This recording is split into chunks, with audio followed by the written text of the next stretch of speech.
एक पति पत्नी अपनी सालगिरह को यादगार बनाने के लिए, खुशी मनाने के लिए चले जाते हैं विशाखापट्टनम के कृष्णा बीच पे। और कृष्णा बीच पे जब जाते हैं तो वहाँ दोनों को एंजॉय करते हुए और मौज करते हुए धीरे धीरे शाम ढल जाती है। और शाम ढल जाती है उसी वक्त उसके पति का एक फ़ोन आता है, और फ़ोन आता है तो फ़ोन पे बातें करने लगता है। और उसकी पत्नी समुंदर के किनारे कुछ सेल्फी लेने लगती है।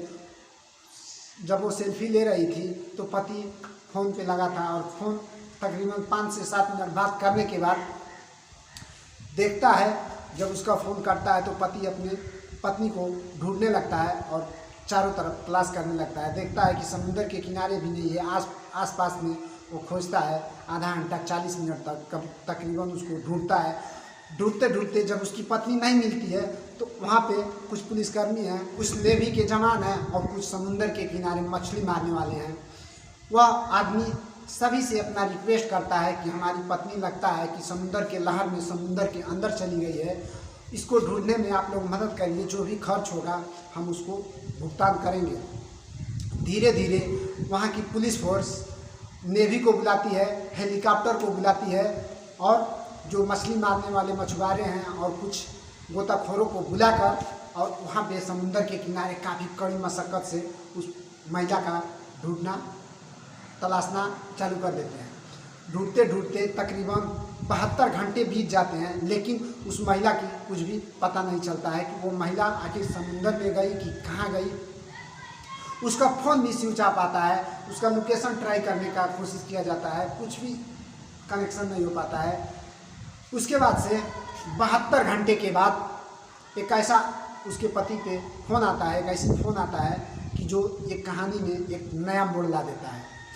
नमस्कार दोस्तों, मैं सत्येंद्र निषाद आपको जिस सच्ची घटना के बारे में बता रहा हूँ, एक घटना है हैदराबाद की। हैदराबाद के रहने वाले लड़के की शादी साल 2020 में 25 जुलाई को होती है। एक प्रिया नाम की लड़की से होती है। रवि हैदराबाद में एक फार्मेसी कंपनी में काम करता है और वहीं पे प्रिया होम डिलीवरी का काम करती है।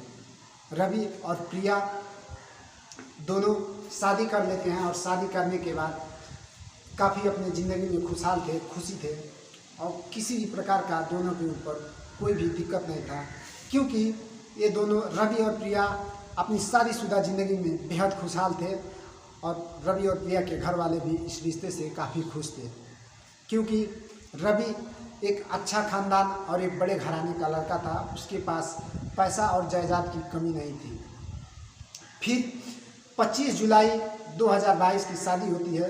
21 जुलाई 2022 को ये लोग अपना सालगिरह अपने घर पे मनाते हैं, और धीरे धीरे आ जाता है साल 2022। साल 2022 में 25 जुलाई को रवि और प्रिया अपने सालगिरह को यादगार बनाने के लिए, खुशी पाने के लिए हैदराबाद से चले जाते हैं विशाखापट्टनम बीच पे, श्री कृष्णा बीच पे। और जब वहाँ जाते हैं तो पहले रास्ते में मंदिर आता है कृष्णा भगवान का, वहाँ पे दर्शन करते हैं, और दर्शन करने के बाद श्री कृष्णा भगवान के श्री कृष्णा बीच पे चले जाते हैं विशाखापट्टनम। विशाखापट्टनम बीच पे जाते जाते इन दोनों को शाम हो जाती है, सूरज ढलने लगता है। और सूरज ढलने लगता है उसी वक्त रवि के फ़ोन पे एक फ़ोन आता है। रवि अपने फ़ोन पे बातें करने लगता है, और प्रिया समुंदर के किनारे जब लहर उछल रही थी, यानी कि समुंदर में ज्वार जब आ रहा था, उसी समय प्रिया अपना एक फ़ोटो खींच रही थी, सेल्फी ले रही थी। उसके बाद रवि अपने फ़ोन पे तकरीबन 5-7 मिनट बात करता है, और बात करने के बाद जब फ़ोन उसका डिस्कनेक्ट होता है तो देखता है कि हमारी पत्नी प्रिया समुंदर के किनारे नहीं है। और वह खोजने का कोशिश करता है, चारों तरफ तलाश करता है, जहाँ जहाँ उसको पता आदमी खड़े दिखते हैं वहाँ पे जाकर अपने रिया को देखता है, लेकिन उसकी प्रिया नहीं मिलती है। उसके बाद से वह रवि वहाँ पे कुछ पुलिसकर्मी हैं, कुछ नेवी के जवान हैं, कुछ गोताखोर हैं, सबको बुलाकर और कहता है कि प्लीज़ आप लोगों से मेरा रिक्वेस्ट है कि जितना भी खर्च होगा हम उसको देने के लिए तैयार हैं, भुगतान करने के लिए राजी हैं, और हमारे प्रिया को आप लोग ढूंढ निकालिए। ऐसा ना हो कि हमारी प्रिया के साथ कुछ अनहोनी हो जाए। फिर जितने भी जवान वहाँ पे सुरक्षा के लिए खड़े रहते हैं, सब लोग उसके बीवी को यानी कि प्रिया को ढूंढने में मदद करने लगते हैं। यहाँ तक कि हेलीकॉप्टर भी बुलाया जाता है, दूर दूर तक तलाशा जाता है। ये रिसर्च, ये ऑपरेशन तकरीबन 72 घंटे कंटिन्यू चलता है, लेकिन प्रिया का कुछ भी पता नहीं चलता है। 72 घंटे के बाद प्रिया की माँ यानी कि रवि की सास फोन करती है और कहती है कि रवि, जिसको तुम वहाँ पे तलाश कर रहे हो, प्रिया इस समय आंध्र प्रदेश के नेल्लूर ज़िले में है और उसने बताया है कि अगर उसे कोई भी खोजने का कोशिश किया, कोई भी उसे ढूंढने का कोशिश किया तो वह आत्महत्या कर लेगी।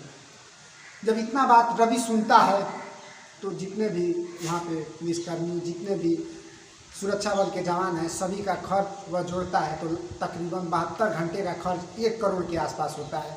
1 करोड़ खर्च करने के बाद उसको एक ऐसी सूचना मिलती है। अपने इस जिंदगी का ऐसा दुखद पल इससे पहले रवि कभी नहीं देखा था, लेकिन जब उसकी माँ कहती है कि मेरी प्रिया अपने बॉयफ्रेंड के साथ, रवि के साथ आंध्र प्रदेश के नेल्लूर ज़िले में है, जब इतना बात रवि सुनता है तो उसकी पैरों तले जमीन खिसक जाती है।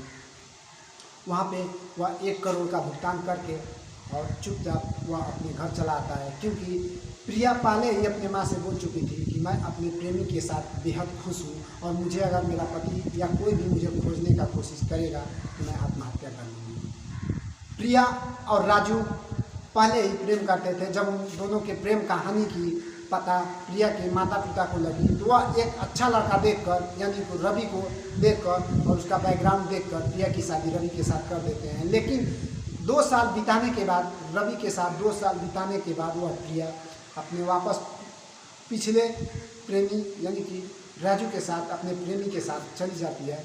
वो भी एक ऐसी स्थिति में छोड़कर जाती है कि उसके पति का, भगवान जैसा पति का तकरीबन मेहनत का कमाया हुआ पैसा लगभग 1 करोड़ के आसपास खर्च हो जाता है और उसको खोजने में, प्रिया को ढूंढने में तकरीबन 30 से 35 आदमी 72 घंटे कंटिन्यू परेशान रहते हैं। इस परेशानी का वजह सिर्फ प्रिया थी, क्योंकि प्रिया बिना बताए, अपने पति से बिना बताए और जैसे ही उसे मौका मिला वहाँ से अपने प्रेमी के साथ नेल्लूर चली गई और नेल्लूर जाते समय वह कृष्णा बीच पे यानी कि विशाखापट्टनम बीच पे ही अपना सिम तोड़ दिया और अपना फ़ोन स्विच ऑफ कर दिया, ताकि अगर कोई फ़ोन मिलाने का कोशिश करे, लोकेशन ट्रैक करने का कोशिश करे तो नामुमकिन हो जाए।